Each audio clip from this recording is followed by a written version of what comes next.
Tonight at 10, a parliamentary bill is expected within days, leading to the formal start of the Brexit process. It follows a ruling by the Supreme Court that Parliament must be consulted before Brexit can start. It's not down to ministers alone. Any change in the law to give effect to the referendum must be made in the only way permitted by the UK Constitution, namely by an Act of Parliament. Within minutes of the ruling by the court, ministers were insisting that the Brexit plan would go ahead on the original timetable. This judgment does not change the fact that the UK will be leaving the European Union, and it's our job to deliver on the instruction the people of the UK have given us. But Labour is warning it will try to amend the bill as it goes through its parliamentary stages. We're going to hold them to account to protect jobs. We're going to hold them to account to make sure British industry does have market access, and we're not going to allow ourselves to become some kind of offshore tax haven. And in Edinburgh, the First Minister says the decision not to require the approval of the Scottish Parliament is proof that the devolution settlement is worthless. With every day that passes right now, it's becoming clearer that Scotland's voice cannot and is not able to be heard within the UK on this question. We'll have the latest on this landmark ruling by the Supreme Court and what it could mean for the Brexit process. Also tonight, a record fall in BT's share price after news that its Italian subsidiary tried to cover up huge losses. More executive orders signed by President Trump. This time, he revives plans to build 2 oil pipelines despite environmental concerns. City of stars, are you shining just for me? And leading the Oscars race is La La Land, with a record equaling 14 nominations, including for Best Picture. In the south, looking to the past to address the problems of the future. Could trams be the key to cutting congestion? And Shoreham air crash safety recommendations are adopted, but real answers for families could still be years away.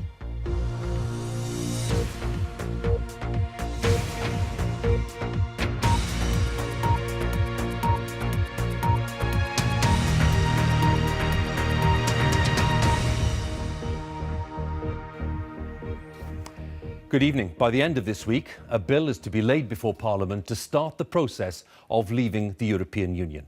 It follows a ruling by the Supreme Court confirming that ministers are not allowed to trigger the process without parliamentary approval. Despite losing the case, ministers insist that their Brexit timetable is intact and they expect both Houses of Parliament to give their approval before the end of March. We'll have details of the ruling and the day's reaction, and we start with our political editor, Laura Kuenssberg. A hot ticket to see judges rule. Is it the Prime Minister or Parliament that's in charge? You're welcome. Come on in, OK. Theresa May wanted to avoid asking MPs for permission to start leaving the EU. But businesswoman Gina Miller fought and fought and fought again. Gina Miller, the business... arguing the government simply does not have the power to do it alone. There's no precedent. So can our departure start, so-called Article 50, All rise. without Parliament saying yes? Today, by a majority of 8 to 3, the Supreme Court rules that the government cannot trigger Article 50 without an Act of Parliament authorising it to do so. The referendum is of great political significance, but the Act of Parliament which established it did not say what should happen as a result. So any change in the law to give effect to the referendum must be made in the only way permitted by the UK Constitution, namely by an Act of Parliament. To proceed otherwise would be a breach of settled constitutional principles stretching back many centuries. And there are consequences from that clear instruction. Ministers have no choice. MPs must have a say. Of course, the government is disappointed with the outcome. But we have the good fortune to live in a country where everyone, every individual, every organisation, even government, is subject to the rule of law. So the government will comply with the judgment of the court. The challengers, well-financed but outsiders, won the day. No Prime Minister, no government can expect to be unanswerable or unchallenged. Parliament alone is sovereign. The judges, crucially, did not say exactly what Parliament should do, nor did they give the Scottish, Northern Irish or Welsh administrations a formal say. The judges have ruled that the Scottish Parliament does not need to be consulted. Yes. Are you disappointed? We were told that we had the most powerful devolved parliament in the world. It appears that that is not now the case. Should the Prime Minister have listened to people like you in the first place? No, well, she couldn't listen to people like me, seeing I've been saying this for 6 months. Clear a path, please. This melee, this court case was never about whether or not we leave the European Union. But the verdict is not what the government wanted. They must now seek authority from just across this square before they can start the process of leaving the European Union. Mr Johnson, is Brexit still on track? So what next? Despite the courtroom drama, the government's been preparing for weeks. The majority of MPs have already said they will back them. The government's priority following the European Union referendum has been to respect the outcome and to ensure it's delivered in the interest of the whole country. This House voted by 6-1 to put the decision in the hands of voters, and that bill passed the other place unopposed. So there can be no going back. The point of no return was passed on June 23rd last year. Labour won't allow its MPs to stop the bill, but will try to make changes. We're very clear. We're going to hold them to account. We're going to hold them to account to protect jobs. We're going to hold them to account to make sure British industry does have market access. And we're not going to allow ourselves to become some kind of offshore tax haven. That's not what people voted for. But while MPs will have more power, the judge's decision not to insist Holyrood has a formal say could strain further the union between Scotland and the rest of the UK. The decision is looming for Scotland. Are we prepared to allow our future to be dictated by a Westminster government that's going down a path that I think the majority of people in Scotland do not want to go down, or are we going to take our future into our own hands? And convinced Europeans, Lib Dems and a handful of Labour MPs might vote against Article 50 to express their fears. Unless the government concedes a new deal for the British people, so that the British people have a say over the final arrangements between the UK and the EU, I will vote against Article 50. But for the woman who started all of this, success, yes, after a lonely fight. Good people didn't seem to able to stand up and put their point. So I thought if I stood up, others would join. Others would come together and we'd have a coalescing of one voice talking about this, talking about the fact that Parliament is sovereign. But no one turned up in the 7-month process I've been through. I've been very surprised. This whole fight has been about, it's been about right and wrong. It's right that an individual citizen could bring this case. It is wrong that a government think they're above the law. And it is wrong to a government to carry on, or politicians, to carry on spinning the truth. The Prime Minister never wanted an ugly fight in the courts. She doesn't now want weeks of angry arguments as it moves to the House of Commons. But for all its potential, this legal tangle has not strangled the government in knots. Ministers were ruled to be wrong on fundamental matters of law. But while they lost the case, the government has not lost control of the argument, at least not yet. Just as Theresa May's motorcade swept past the court, she's been able to brush aside some of the arguments. One senior Tory told me, "We are on our way." Laura Kunsberg, BBC News, Westminster. Well, as Laura was telling us there, Nicola Sturgeon, the First Minister of Scotland, has again raised the prospect of a second independence referendum following the ruling that ministers are not required to consult the Scottish Parliament or indeed the assemblies in Northern Ireland and Wales before launching the Brexit process. The SNP is proposing dozens of amendments to the forthcoming parliamentary bill, and Labour, as we've heard, is also warning that it'll try to amend the bill, as our Deputy Political Editor John Pienaar tells us. The judgment's in, now it's up to the politicians. The news went around the world in seconds, a story ministers hoped never to hear told, not in any language. But the government's had time to get ready, so could Parliament get in Theresa May's way? Here's what lies on the road ahead. The government says legislation paving the way for Brexit will be tabled within days. That'll be voted on by both houses, Commons and Lords. Theresa May intends Article 50 will be triggered by the end of March, and once triggered, Britain will have 2 years to leave the EU. One shadow minister's ready to defy Labour orders and vote against Brexit, though it might end her career. My constituents voted to remain in the European Union. I am leaning towards voting against Article 50 because I am here to represent their views. And if I have to resign my shadow ministerial position because of the stance I take, it will be unfortunate. Many Labour MPs accept stopping Brexit's not an option and worry their party could concede too much. We cannot be a party that rubber stamps a hard Brexit. Look, I accept we're leaving the European Union and I'm minded to vote for Article 50 bill to be triggered, but I am not going to give this government a blank cheque on the content of a deal. I am not going to give Theresa May the ability to go and run a coach and horses through the living standards of middle and lower income families in my constituency. I won't do it. Around Westminster, they're asking who'll work with whom. The SNPs proposed around 50 amendments or suggested changes to the bill starting Brexit and wants help. What we really need is to be working together with as many people as possible to hold this government to account. And I think we really need Labour to get their act together a bit. Opposition parties are split, and Labour, out of step with so many of its Brexit-supporting voters, can't agree on tactics or policy, and that's good news for Theresa May. The bill to start Britain's EU divorce proceedings will pass, and comfortably. In the Commons, MPs will try to force more votes before the divorce deal is settled, and in the Lords there'll be more resistance to Brexit.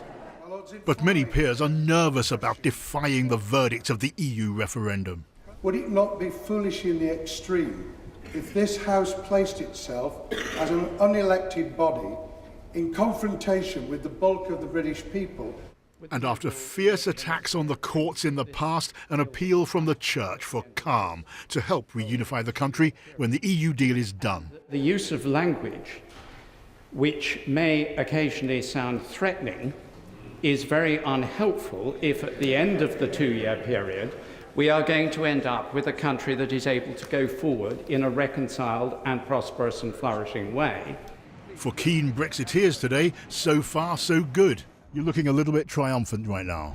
Well, I'm happy that we didn't end up with a bogged-down deal over the devolved administrations, instead of which a simple process, a simple bill going through both houses. Theresa May will be on time, triggering Article 50, she's made it clear, which means basically the effort to try and stop us leaving has failed. So another long day on the road to Brexit. The bill approving the exit talks comes out on Thursday, but this is just the beginning. The real political slog towards an EU deal has yet to begin.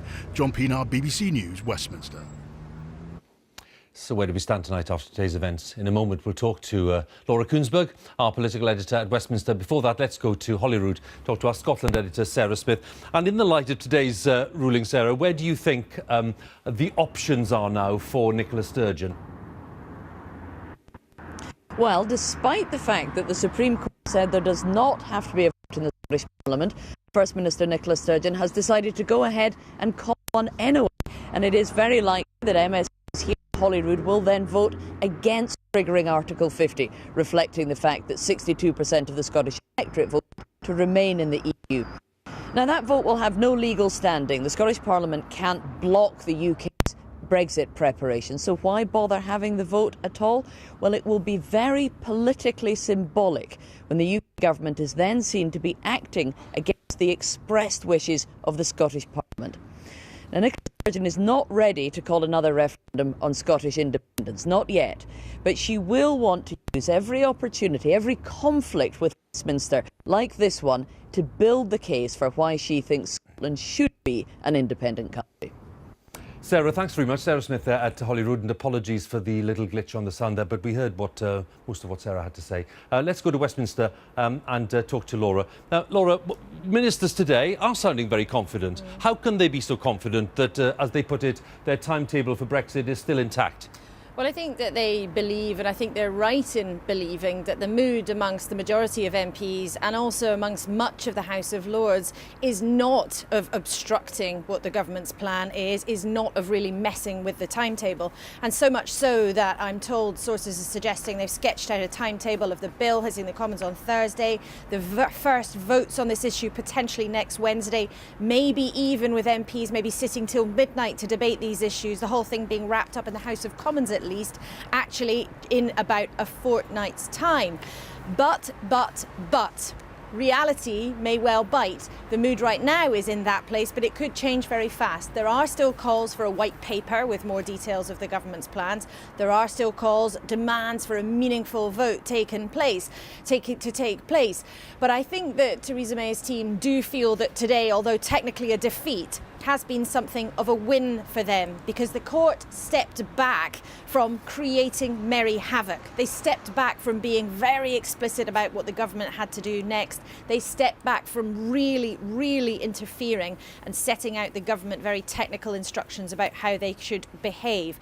That said, this is the beginning really still of what is a very long process, and sources close to Theresa May told me today they feel they've got to base camp relatively unscathed, but they're aware there's a very long climb ahead. Indeed, Laura, thanks very much again. Laura Kuenssberg there for us with her analysis at Westminster. Now, billions of pounds have been wiped off the value of BT today following a warning from the company that profits will be affected by an accounting scandal in its Italian division.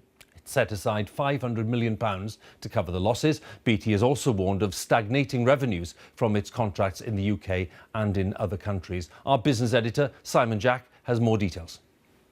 I don't even have time to open doors anymore. Not every big company is a household name, but BT definitely is. Its services are used by millions, and its shares are some of the most widely owned by the public, with nearly 1 million small investors still holding shares from the privatisation back in 1984.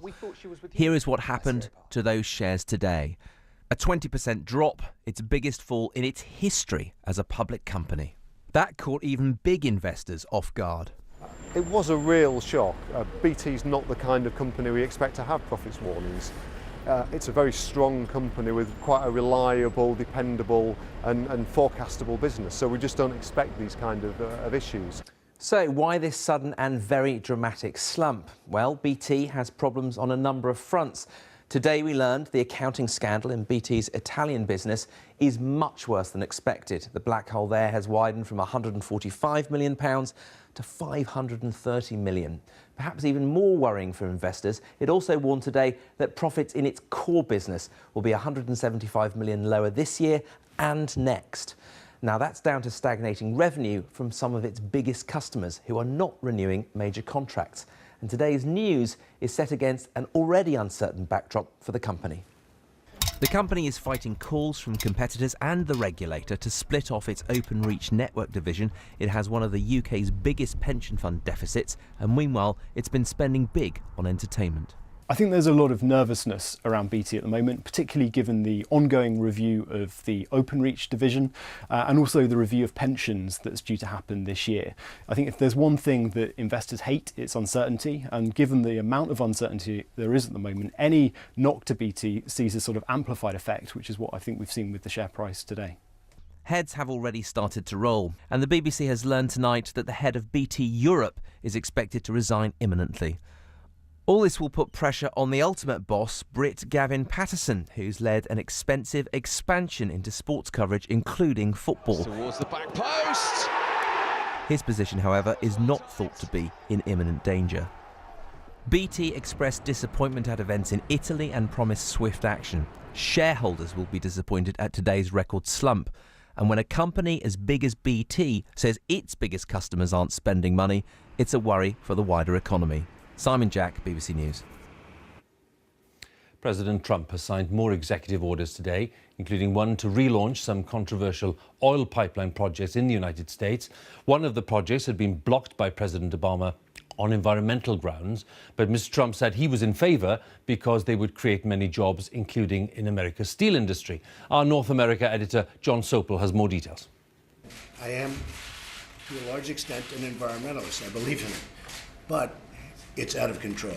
The key word there seems to be but, as another day brings another set of executive actions that aren't exactly music to the ears of the Green Lobby. From now on, we're going to start making pipeline in the United States. We build it in the United States. We build the pipelines. We want to build the pipe. Going to put a lot of workers, a lot of steel workers back to work. And from former vice presidential candidate Sarah Palin, this tweet: "Drill, baby, drill." These two pipelines will each stretch over 1,000 miles, one going from Canada in the north down to the Gulf Coast in the south.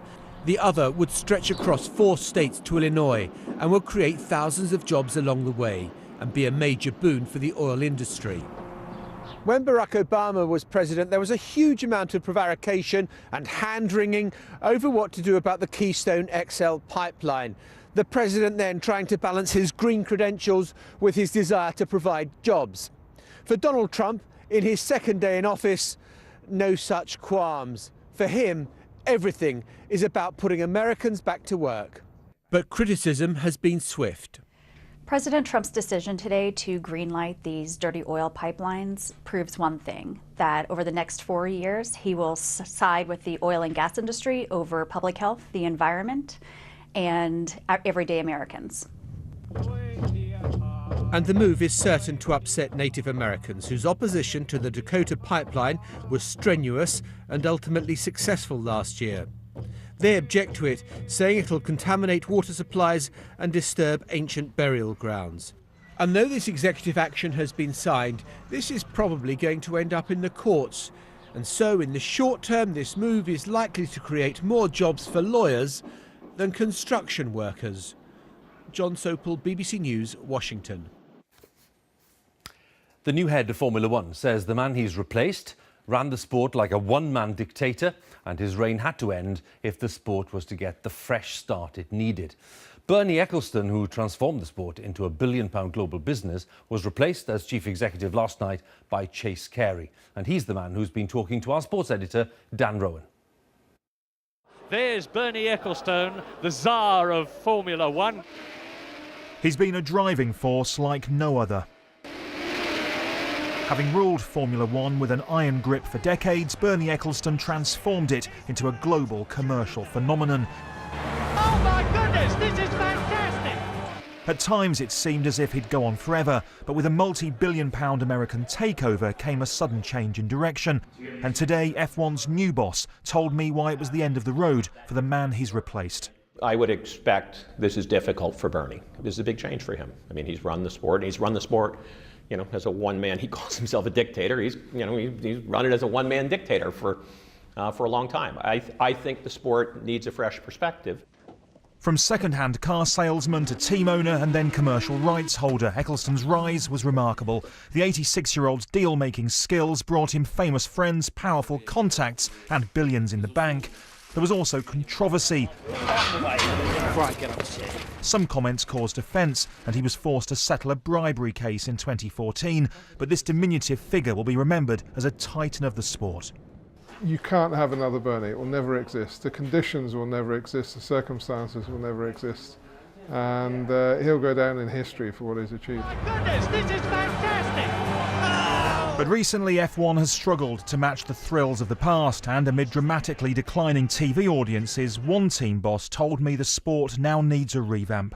I think the most important thing is getting back to the basics of outright racing, engaging with the fans, engaging with the public, and perhaps decomplicating the cars a little and going back to man and machine being at the absolute limit. For a long time now, Formula One has been able to depend on its unique mix of speed, glamour and technology to guarantee true global appeal. But there's a sense from within the sport that in an ultra-competitive and shifting sports market, there now needs to be change. We need to use all the platforms, the digital platforms available, have a marketing capability to tell the stories of the rivalries of the stars. We've got to make our events larger than ever, week-long events, cities at the tracks that are music and entertainment with the sport at the center of it. But I've talked about 21 Super Bowls, and that's really what we should have. This is a seismic moment for F1. Ecclestone's been offered an advisory role, but a man so used to being the puppet master, he's no longer pulling the strings. The world of sport will surely never see his like again. Dan Rowan, BBC News. So let's have a brief look then at some of the day's other news stories now. An inquest into the deaths of 30 Britons killed by a gunman at a Tunisian beach resort in 2015 has heard how one holidaymaker pretended to be dead next to her husband's body. Alison Heathcote survived 5 gunshot wounds in the attack near Sousse. Another witness says he wasn't told in advance by his travel firm about any potential security risks in the area. Israel has announced plans to build another 2,500 homes in settlements in the occupied West Bank. The Israeli government says it's in response to housing needs. Palestinian officials say the plans undermine hopes for peace by building on land that they want for a future state. Peace talks on Syria have ended with Russia, Turkey and Iran reaching agreement on a way to consolidate the current ceasefire, but no details have emerged yet from the conference in Kazakhstan. The Syrian government said the outcome would allow dialogue to continue. The rebel delegation there says that no progress has in fact been made. HSBC is to close a further 62 bank branches in the UK. The decision is being related to the growth of mobile and online banking. The move is expected to lead to at least 180 redundancies. Now, this week marks 6 years since the popular uprising in Egypt, which ousted President Mubarak after decades in power, a key moment in the political events known as the Arab Spring. Parliamentary elections followed that, but 2 years later, Abdel Fattah al-Sisi, the head of the Egyptian army, seized power in a military coup and was then elected president some 10 months later. He's now fighting against an Islamist insurgency. But as our Middle East correspondent Orla Guerin tells us, he's been accused of crushing dissent and the hopes of many of those involved in the original uprising.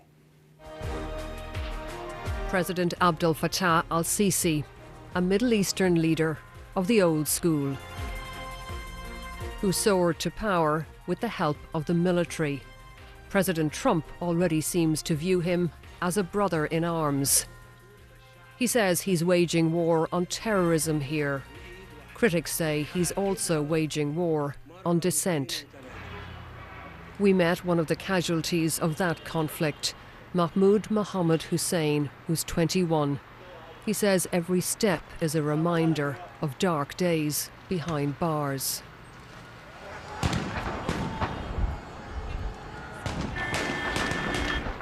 Here's what can happen to those who oppose the president.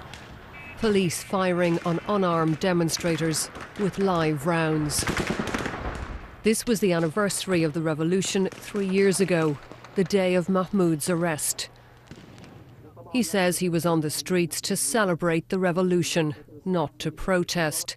His crime was wearing this T-shirt with the slogan, "A nation without torture." I was abused at the checkpoint where I was arrested. Then they transferred me to the police station. I was electrocuted on my private parts. They kicked me with their military boots and hit me with sticks. Every one of them knew I was there because of the T-shirt. They believed this was a personal insult to them, so they beat me. He says they made sure to beat his leg, which was already injured, and this, combined with medical neglect, left him reliant on a crutch. Mahmoud was charged with attending a banned protest and joining a terrorist group, which he denies. He was held without trial for over 2 years. Since his release, he has received death threats, but he refuses to be silenced. In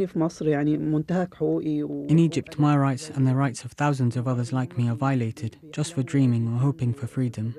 Their destiny is prison or death. That's not going to stop me from speaking out or caring for thousands like me. Mahmoud seeks refuge in Drawing. The authorities deny there's systematic torture here, but say there may be individual cases. He says he and others will keep trying to craft a better future for Egypt. Orla Guerin, BBC News, Cairo. Now, this year's Oscar nominations are the most racially diverse for several years, with 7 of the 20 candidates in the acting categories from ethnic minority backgrounds. The British stars Dev Patel and Naomi Harris are among them. Leading the way with 14 nominations, equalling the record for a single film, is the critically acclaimed musical La La Land. Our arts editor, Will Gompers, has more details.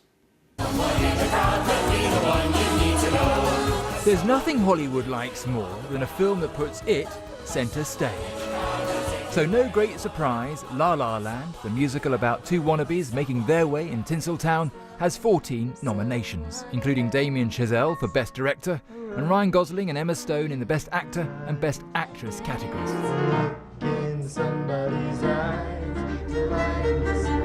it will get a run for its money from Moonlight, Barry Jenkins' coming-of-age drama, which gets 8 nominations and sees Mahershala Ali getting a nod as Best Supporting Actor, and a crack-addled Naomi Harris won for Best Supporting Actress. Some boys chased him in the cut. He's scared more than anything. I'm trying to explain it to you the best way I know how. She will be up against Viola Davis, who puts in a powerful performance in Fences, directed by and starring Denzel Washington, who is nominated in the Best Actor category. I got a life too. Who the hell is Private Doss? Along with American-British actor Andrew Garfield as the heroic, conscientious objector in Mel Gibson's Hacksaw Ridge. Well, that's some of the runners and riders. Kate Muir, you're the Times film critic. Pick us some winners, starting with Best Picture. Has to be La La Land. It's completely in a league of its own. It's glorious, it's romantic, it's dancing on air, but there's also this cinematic craft there. OK, Best Actor. Has to be, I think, Casey Affleck in Manchester by the Sea. It's a real nuanced performance. He's like an unexploded bomb. So not Andrew Garfield? No, Hacksaw Ridge is not our thing, I don't think. Best Actress? I would really like to see Natalie Portman win this for Jackie. I think it's a cool, elegant, clever performance. Meryl Streep's not going to get it then? Absolutely not. OK. Best Supporting Actor? I'd like to see Mahershala Ali win this for Moonlight. He's playing a drugs kingpin, but against all odds, he's tender, he's fatherly. It's quite a surprise. That right there. Best Supporting Actress? I would like Naomi Harris to win this for Britain, for Moonlight. She's usually Miss Moneypenny. Here she is playing a crack-addicted mother. It's a great surprise. I'm your only. I think it'll be Viola Davis. And then finally, Best Director. Damien Chazelle really deserves this for pulling all the stops out on La La Land. Last year's awards were dominated by the Oscars So White campaign. The 2017 shortlist is more diverse, but we can still expect politically charged speeches, with the name Donald Trump likely to crop up. Will Gompertz, BBC News. We shall see. All right, Newsnight's coming up on BBC Two. Here's Evan. Tonight, the losers in the Supreme Court may end up being the winners because the government says Brexit is still on and on time. So can Labour or the SNP force any change of course? We'll be hearing from Alex Salmond and Emily Thornberry of Labour. Join me now on BBC Two. That's Newsnight with Evan here on BBC One. It's time for the news where you are. Have a good night.